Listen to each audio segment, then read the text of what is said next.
കണ്ണൂർ തളിപ്പറമ്പ് രാജരാജേശ്വര ക്ഷേത്രം ഭാഗത്തെ തമ്പുരാൻ നഗറിലേക്കുള്ള റോഡിന്റെ ഒരു ഭാഗം കനത്ത മഴയിൽ തകർന്നു വീണതോടെ ദുരിതത്തിലായിരിക്കുകയാണ് നാട്ടുകാർ.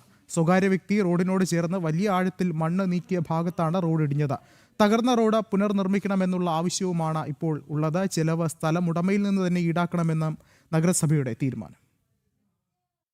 ഇക്കഴിഞ്ഞ ദിവസങ്ങളിൽ പെയ്ത മഴയിലാണ് ചിറവക്ക് ഇറക്കത്തിൽ നിന്ന് രാജരാജേശ്വര ക്ഷേത്രം ഭാഗത്തെ തമ്പുരാൻ നഗറിലേക്കുള്ള റോഡിന്റെ വലിയൊരു ഭാഗം ഇടിഞ്ഞു വീണത്. റോഡിനോട് ചേർന്ന് സ്വകാര്യ വ്യക്തി വലിയ ആഴത്തിൽ മണ്ണ് നീക്കം ചെയ്തതാണ് റോഡ് തകരാൻ കാരണമായതെന്നാണ് നാട്ടുകാരുടെ ആരോപണം. റോഡിന്റെ പകുതിയിലേറെ ഭാഗം തകർന്നതിനാൽ ഇതുവഴിയുള്ള ഗതാഗതം പൂർണ്ണമായും തടസ്സപ്പെട്ടു. ഇതോടെ ദുരിതത്തിലായത് നാട്ടുകാരാണ്.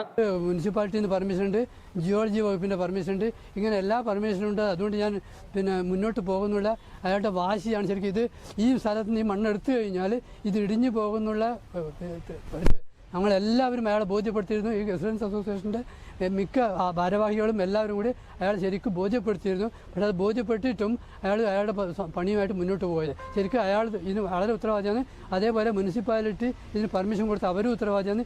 സംഭവത്തിൽ പ്രതിഷേധിച്ച് പ്രദേശത്ത് ആക്ഷൻ കമ്മിറ്റി അടക്കം നാട്ടുകാർ രൂപീകരിച്ചിട്ടുണ്ട്. മഴ കൂടുതൽ ശക്തമായാൽ റോഡ് മുഴുവനായും ഇടിയുമെന്ന ആശങ്കയും നാട്ടുകാർക്കുണ്ട്. അതേസമയം നഗരസഭ ഇടപെട്ട് സംരക്ഷണ ഭിത്തി കെട്ടാനുള്ള നീക്കം നടക്കുന്നു. ഇതിന്റെ ചെലവ് പൂർണ്ണമായും സ്ഥലമുടമയിൽ നിന്ന് ഈടാക്കാനാണ് തീരുമാനം. ജനം, കണ്ണൂർ.